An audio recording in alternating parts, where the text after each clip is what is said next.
everyone. Welcome back to another Cosmic Secrets review. My name is Vin. With me as always is John. We're back, baby. We had a long break in April. I hope you enjoyed Ghost Rider, but we're back. We're back with Thunderbolts. Please remember to like, subscribe, follow, support us on Patreon. John, I'm going to start with the credits, and then I want you to tell me about the story, okay? So Thunderbolts 2025, directed by Jake Schreier, screenplay by Eric Pearson, Marvel Classic, and Joanna Callow, story by Eric Pearson, starring Florence Pugh, Sebastian Stan, Wyatt Russell, Olga Korylenko, Louis Pullman, David Harbour, Hannah John Kamen, Julia Louis-Dreyfus, and Geraldine Viswanathan. Music by Son Lux. What a crazy cast. Okay, John, what's this about? The main character, I think, of Thunderbolts is Yelena, Florence Pugh. And it kind of deals with her trauma, per se, about her trying to deal with her grief, between her upbringing and all the terrible things she's done. And it kind of goes down this crazy road where she's trying to find redemption. And in the process of trying to get redemption, she is manipulated by Valentina, Valentina, to go somewhere, take out a target. But the Thunderbolts, as they were all get into the same room, and they find out they are all targets of each other because they're supposed to kill each other off. Yeah, and I love how each of them is supposed to kill each of the others. Yeah, sorry, go on. Instead of like them doing that, they realized they were all manipulated, and they become AKA the Thunderbolts, and they fight back as it were. Oh, and there's a new guy named Bob, and we'll go there. Bob. Yeah, Bob. Bob. Who originally was going to be played by Stephen Yeun, and actually the guy that got to replace him isn't bad. He's fantastic. Yeah. I felt distracting that he looks like he's got the same hair as Stephen Yeun like throughout it. Anyway, so all right, yeah. Keep going. Anyway, so yeah, let's keep going. Keep going. So they become the Thunderbolts, and then that's the setup. That's the setup. Oh, okay. The rest of that is spoilers. Got it. Yeah, okay. Yeah. Anyways, man, I love this movie. I thought it was great. I'll tell you, like, I was coming back from an international flight. Like, I think I've been up for 24 hours. I'm like, is this a bad idea to like go straight from the airport, drop off my bags, go to this movie? But I did it. And I'm so glad that I did. I just love this movie. It was amazing. It was so much fun. There's so much heart. The characters really mean something. It's really about something. And you're talking about Yelena. I think this is the deepest we've ever understood and felt her. Like all the characters in here, even John Walker, even Ghost, I cared about them so much more than in their original appearances. This movie makes the other stuff better. It makes Black Widow better. It makes Falcon and Winter Soldier better. It makes Ant-Man 2 better. It makes them better because it builds on it in such a meaningful way. These lost, loser characters suddenly are an exciting. It's like making Guardians of the Galaxy out of like random characters from other movies. I just loved it. Okay. It definitely improves Black Widow, I think, like substantially. For sure. Substantially. I think it's a return to form for Marvel. I definitely do believe that. For the first 30 minutes, I got a little concerned because there were a little bit where humor was thrown in where I was like, you're giving me a pretty dark moment here. That didn't call for humor, but then all of a sudden it goes deeper and it goes deeper. I think it's the most emotionally rich Marvel film we've had in a while. A lot of great character work. Red Guardian, bro, I adore Red Guardian. Just every sequence with Red. It's such a genius. It's such a genius idea to have. Let's put the dorky dad on the team. It's just perfect. Yeah. He adds so much to the movie. And he does it so well. There's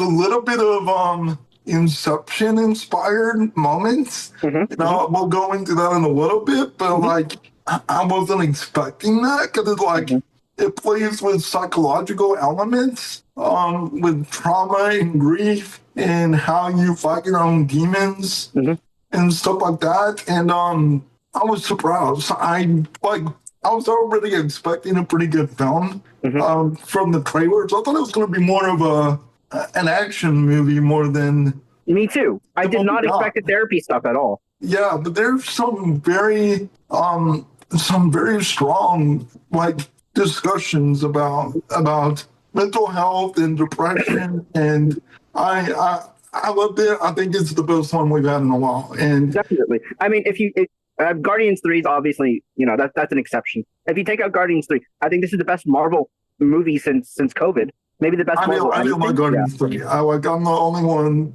in the world that didn't like Guardians 3. I think we talked about this a bit. It's because of the dog stuff. Yeah, but we won't rehash that. But anyway, yeah. But I just want to mention one more time, because you were talking about the emotionality. I feel also the Guardians movies do have this kind of emotionality, but this does emotionality without giving us weird space stuff. This is all grounded, actually. And maybe it makes it hit even harder that we're not it's not aliens having emotions, now it's just humans having emotions. And their powers, it's personal, and their powers are not like superpowers. Like, she's like, so we just punch and shoot, that's all we do? Yes. And it worked so well. Well, and in one part of it, I'm like, man, I was sitting there thinking, because the stakes get so high, and I won't say how, but they give the boys level stakes high. Even Invincible. The show Invincible, there's a little bit of Invincible in here where I'm like, how are they going to win? Yeah. I'm like, how are they going to win? And they creatively figure out a way to show how these perfectly normal characters can battle something way beyond their capabilities. It was very impressive. And the way they win, at first I was like, they go one direction, and I'm like, come on, don't do this. And then they go the direction I wanted them to go. And I've seen some people online say, oh, maybe it's cheesy, maybe it's corny, and it's like an anime thing. I'm like, no, this is what it should be. This is how it's supposed to be. This is the message of the movie. Perfect. And here's the thing about it. Anybody who has the complaint, oh, no, that's anime. What is wrong with you? What is wrong with you? That makes it even better. If you can make a live action film feel like an anime, you are wonderful in my book. So, and some of the action scenes, especially with Sentry, there's anime, there's video game influences, and the way he's moving around, and the way he's messing with the other characters and stuff. It's great. The action is good. The emotions are good. I thought the humor, the characters were good. There's almost nothing bad about this movie. It's just a good movie. It's maybe not it's not top tier Marvel. So it's great. It's a good movie. It's a good time. Take your friends. Yeah, it's good. It's good stuff. I genuinely enjoyed it. Best Marvel film in a long time. So that's my thoughts so far. One thing I also want to mention, I really like in the final action scene. This is no spoiler.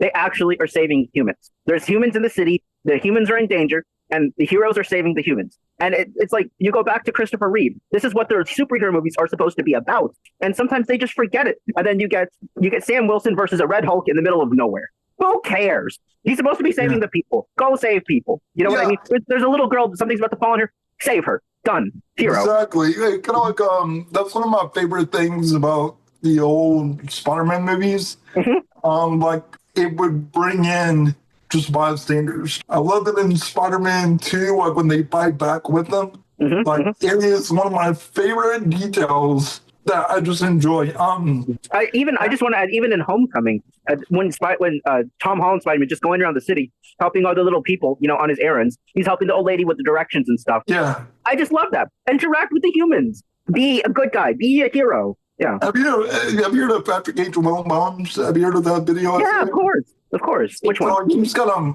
whole video essay about how the people.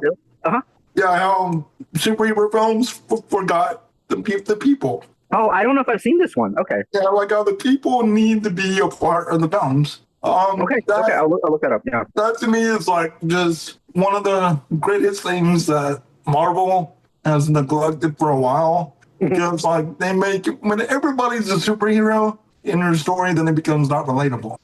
And I think they're finally bringing some of that back. And I'm getting my heart. I'm getting hope again, Ben. I'm getting hope. It's there. I can't say that for me. For me, I think this is an outlier. Marvel has broken too many.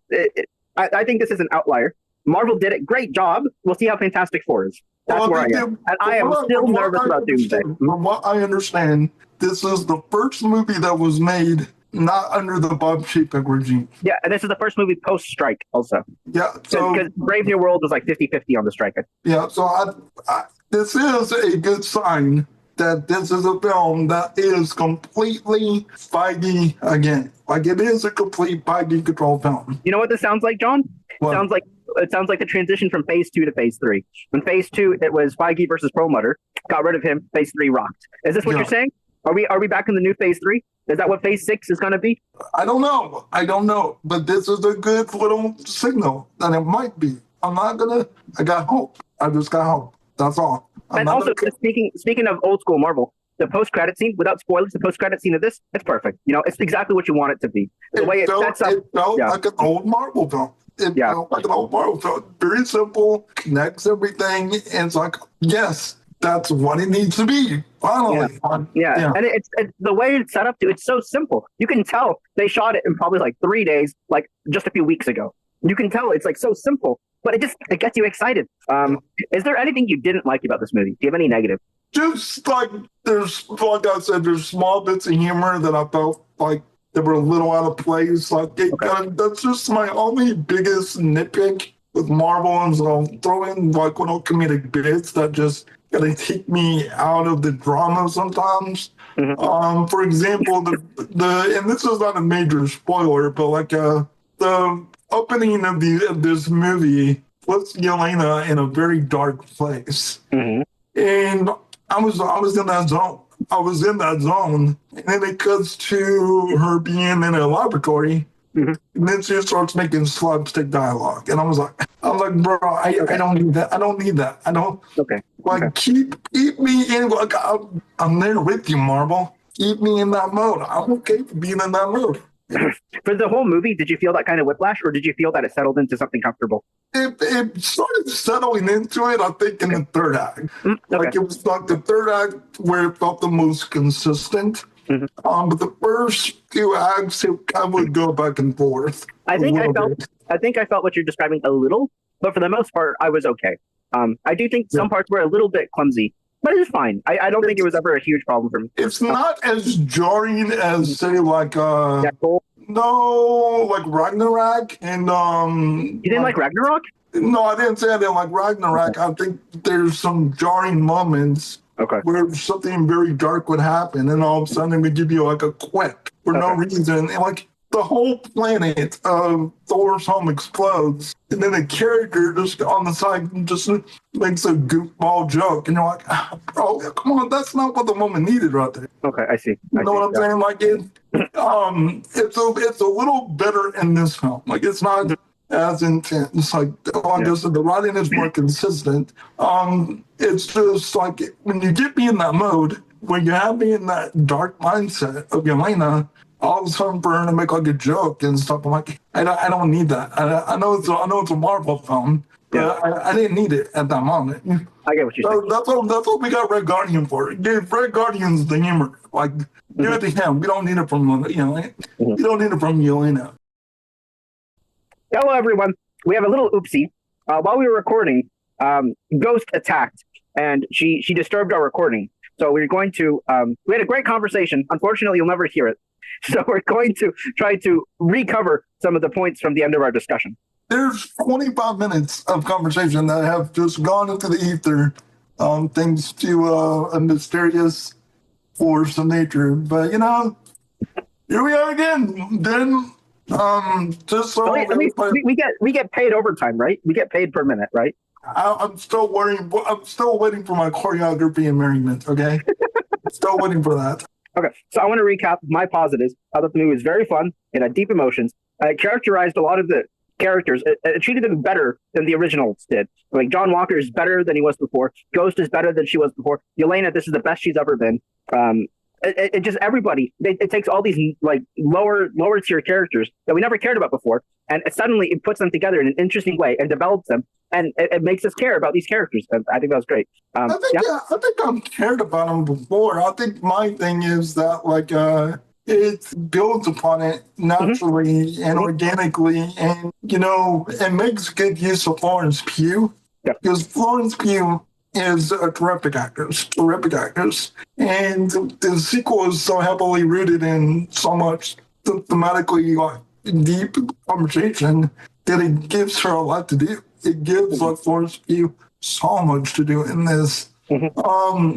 Louis Yeah. Pullman totally surprised me. He was so good in this. And I remember in our unreleased video, you talked about Stephen Yeun being the Sentry, but I think Louis Pullman, I would not have it any other way. I thought he was so fantastic in this. He was very good. He communicated both sides very well of his. I would even say three characters because he plays like the innocent Bob, then he plays Sentry, and then he plays the Void. Yeah, yeah, it's very, very well done. I think it's one of the best villains that we've had. Yeah, because he's so complex. There's a niceness to him. There's an evilness to him.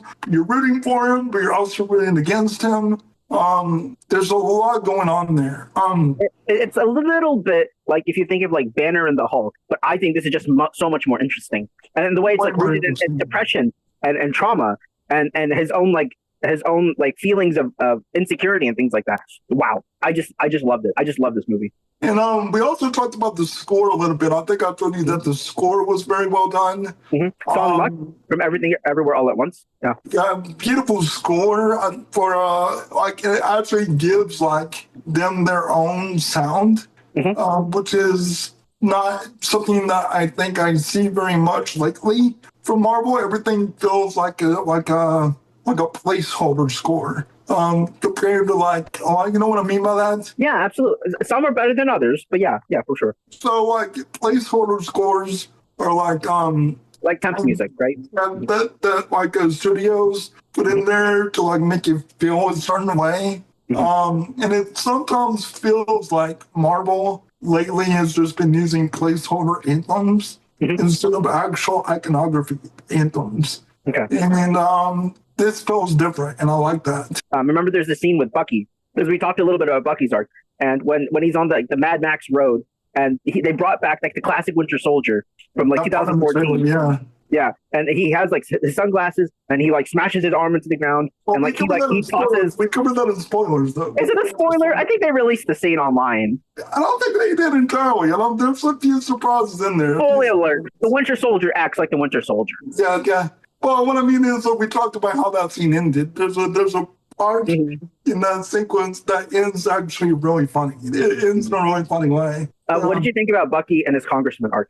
Man, I don't buy it. I don't buy it. But at least he's bad at it, right? At least he's really bad at it, and that makes sense. The problem for me with Bucky is that it feels like it just came out of nowhere. Yeah, but I feel like also for him, he doesn't know what to do now, and he's trying to figure out what to do with his life. Well, what I didn't say before, it kind of feels like Kingpin. It feels like Kingpin, where it kind of goes really all of a sudden he's in politics. I'm like, where was the build up to this? Where was any kind of there was no signs at all that Bucky wanted to pursue politics, and I don't know where. Oh, he's a politician now. Maybe it would have been funnier if he wasn't elected yet. This was during his campaign when he's trying to get the votes, and they're like, "Dude, you're not going to get the votes." Maybe that would have been a little bit better than somehow he gets elected. What? Yeah. He's already in there. He's like working with the politicians. I was like, I don't know. But at the same time, given the current state of politics. Maybe it shouldn't surprise me who gets elected anymore.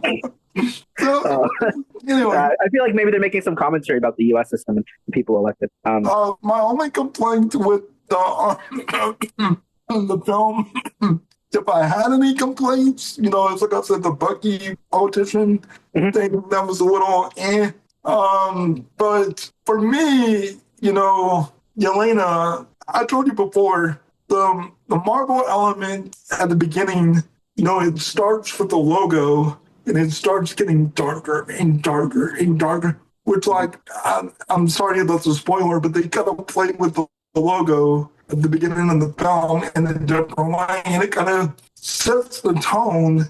And then you're greeted to Yelena at the start in a very grim place, and I was with it. I was with the film. I was with Florence Pugh. I was all in it. And then it gets to a scene where she's in a laboratory, and I won't say anything that happens, but she starts making quips. And to me, that's the one thing that kind of aggravates me with Marvel. Sometimes is that, you'll get me in this mindset where I'm supposed to feel the darkness or just the grimness of the moment. And then, within a second, there's a quip. And I'm like, it kind of like takes me out of that mindset because I don't feel like I need it from her. I don't think I needed that from Yelena. I feel like that's why we got Red Guardian. That's why we got characters like that. They are there to lighten the mood. She is supposed to be in a place at the start of the story where we're supposed to feel her pain, her grief, her trauma, and she didn't really strike me as someone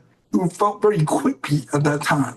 I think she always had kind of a dark sense of humor. But you know what I'm saying? Yeah, absolutely. For me, I didn't feel that tonal clash as much in the movie as you did. I felt it a little bit, but for the most part, I think it works pretty well. I was really impressed with Red Guardian specifically because going into this, I was kind of dreading him, and I was like, "Oh God, it'll be so annoying." But I think he's better here. I think he's better here. Like it's calibrated so well, and he's just perfectly. He just toes that line so well. It never gets old. It was perfect every time. I just love Red Guardians, like just extreme optimism for being a hero in the funniest way. Yeah. Like when they there's like a part in there where he when he figures out that he's about to be a hero again, and he's like, he gets giddy as a 3-year-old kid. Just so he gets so excited. It was so smart to put like the dorky dad on the team because he doesn't really need to be there, but it adds so much levity, and also the way his scenes with Yelena, especially like the father-daughter scene, it actually adds weight. It adds meaning because she wants her dad, but he's not a very good dad, and they're having to like learn how to reconnect with each other. It's great. See, the thing, what I love about that, and I won't go too heavy into that yet. Well, we can talk about it in spoilers, but you actually understand why he was distant. You understand his distance and why he was distant. And like I said, I think it's the most emotionally complex and rich Marvel film with its characters in a while because you understand everybody's motivations. Yeah. You understand why they're going through what they're going through. But I do think this is probably the bravest Marvel movie for just embracing human emotions and drama. Because even the Guardians movies, like they have the heavy drama, but there's so many silly jokes, there's so much silly action, weird alien stuff, and here it's just humans with depression. That's it. Yeah. Humans with trauma. And their trauma comes from just bad human experiences in their lives. Like it's not like it comes from most of them are not with something extraordinary that happened. It's just difficult family relationships. And that's great. That's really, really great, you know? All right, so should we move into spoilers? Go back into spoilers. Spoilers.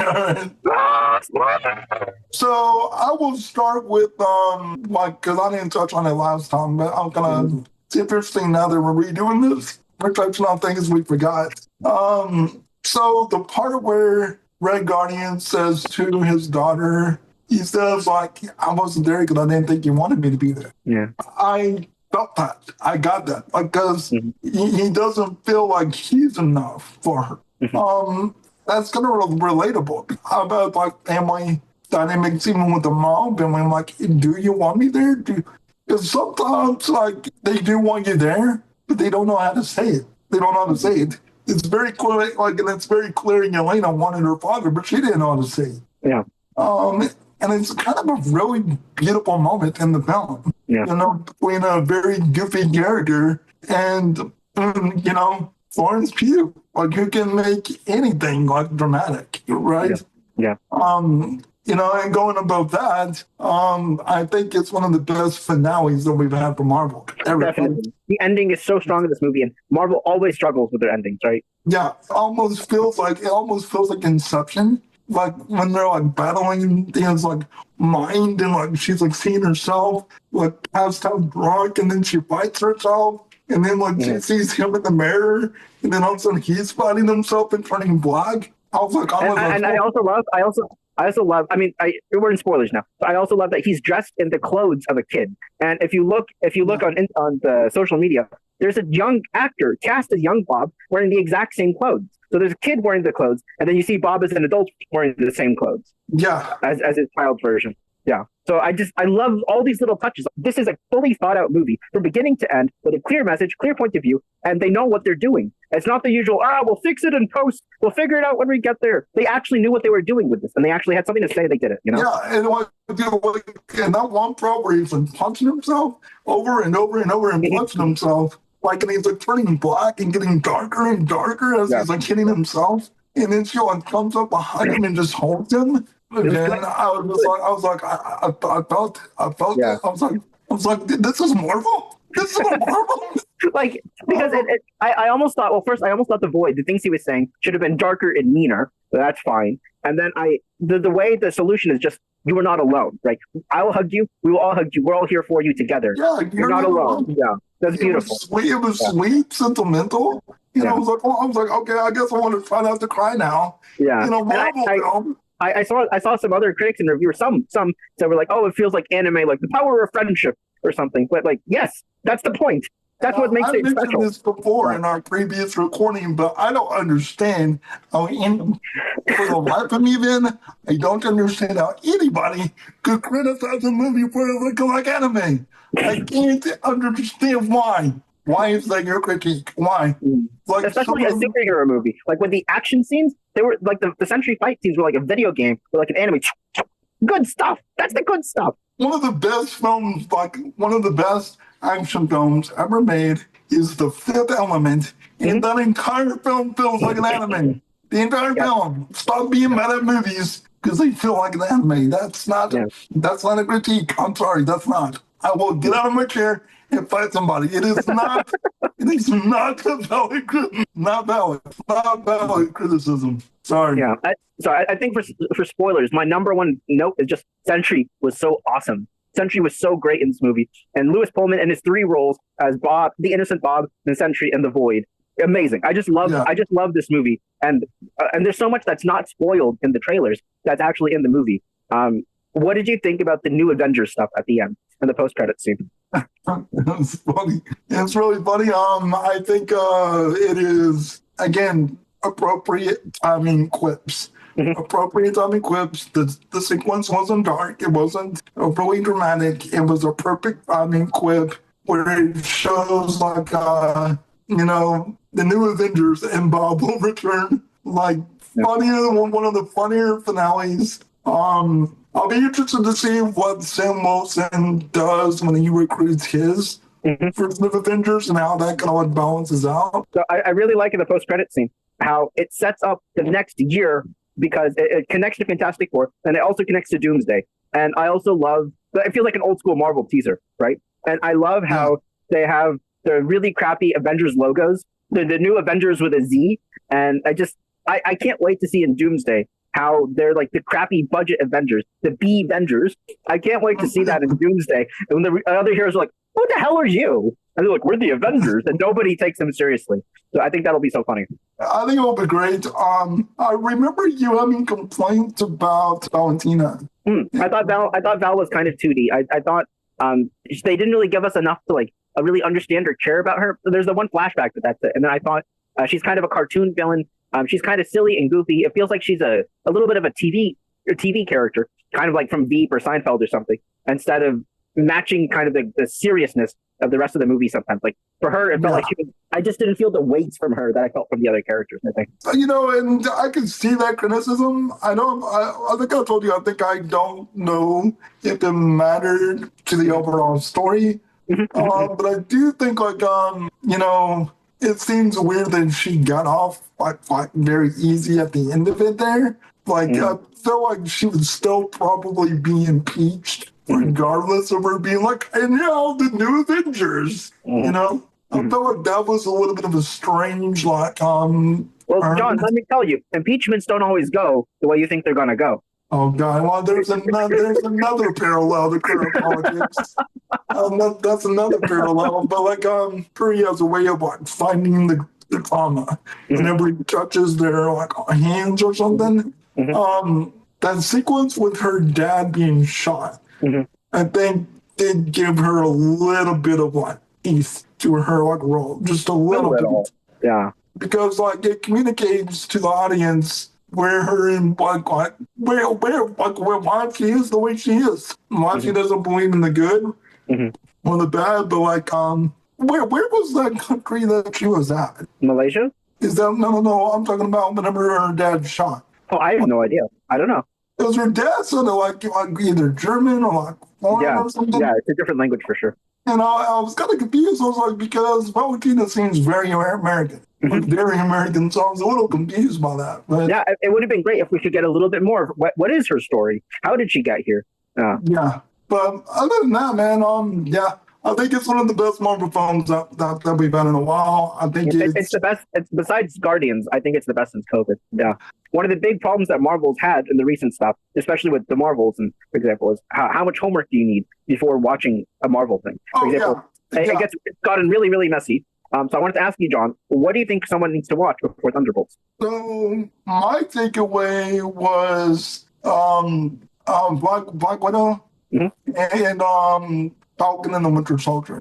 And To me, like you could probably add one or two in there if you wanted to, but I feel like those are the only required ones. Yeah, and really, those are both 2021. They set up this movie pretty well. If this movie came out in 2022, I think it would have been a banger. It would have been perfect. I would also add Captain America: Winter Soldier, the original, just because I think it sets up Bucky's story really well. It also sets up the other two you mentioned. I think it's like the foundation for all of this. Really comes back to that Winter Soldier, and also like again the Winter Soldier stuff. Yeah. Right. Okay, so now we have the Patreon mailbag question. So we have Liam, our great Liam, who also sent some questions before. Liam says, a fun little question. As we know, Thunderbolts are appearing in Avengers Doomsday, probably Secret Wars. I'd like to know which potentially other random non-Thunderbolts characters you'd like to have interactions in the future with the Thunderbolts. So Liam's asking what characters we would like to see interact with the Thunderbolts in the Avengers movies. So Liam's ideas were Ghost with Kate and Kate Bishop Cassie, Yelena with Shuri, Sentry with Thor. John, do you like the Bob and Thor idea? William, sir. I was gonna call you Liam Neeson. I might still call you Liam Neeson. Liam, my good man. Bob and Thor is a brilliant idea. I think Bob and Thor would be really funny. I think we also mentioned Walker and the Hulk. That's a good one. Yeah. Just so we can see the Hulk, like give him a good beat down. Like it's a good beat down. Red Guardian and Rocket Raccoon. That'd be really funny. Oh my god! Oh, that's a good one. That's a good one. Oh. I kind of need that. I just really kind of need that. Yeah. I still want to see the clip of Rocket stealing Bucky's arm. I'm waiting for that. Yeah, that would be funny if he stole his arm. But yeah, Bucky and Rocket Raccoon, Red Guardian and Rocket Raccoon. Any character with Rocket Raccoon is gonna be great. Yelena with Rocket Raccoon. I think that'd be fun. Oh. Yeah. I'm trying to think of who else. Golly, I just don't know. There's just so many characters now.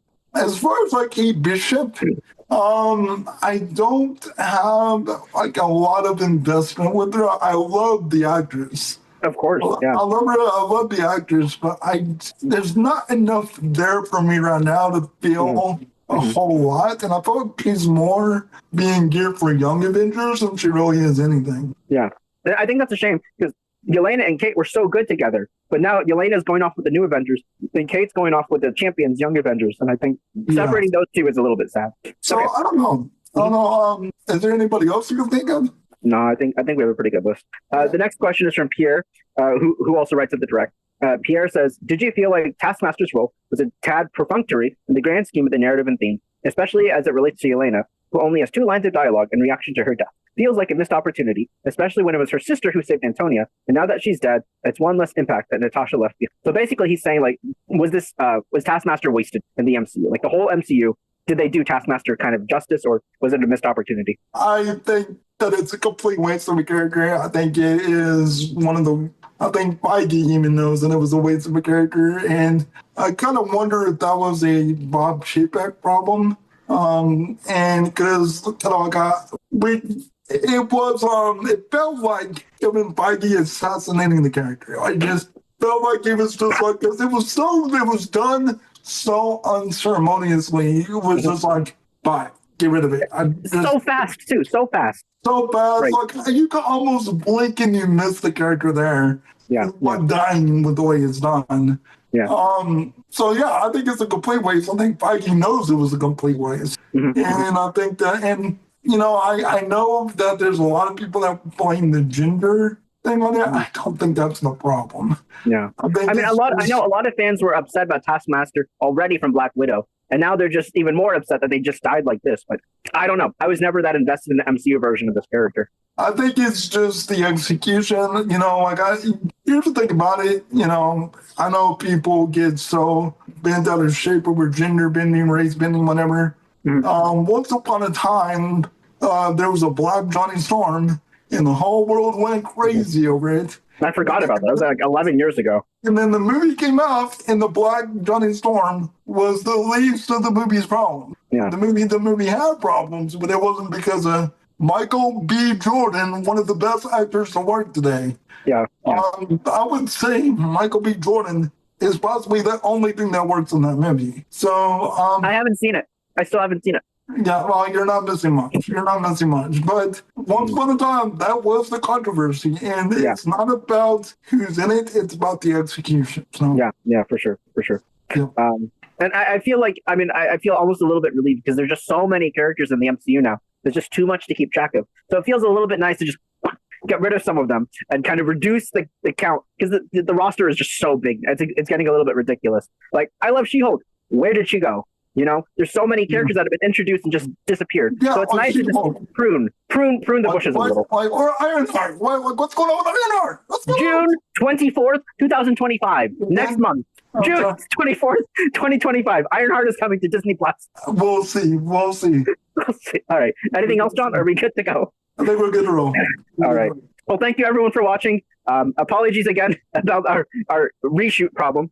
But if you enjoyed the discussion, please sure to like, subscribe, leave a comment below. What do you think of Thunderbolts? Are you more excited for Doomsday now? Let us know in the comments. I'm Vin. You can find me on Blue Sky at Vin Writes Words. I'm John, and you can find me at John Movie Watch on Blue Sky. And be sure to follow thecosmiccircus.com on Blue Sky and at My Cosmic Circus, where you can find my reviews, articles, and trolls and opinions, like the ones you just watched. Thanks, guys. See you next time. Bye.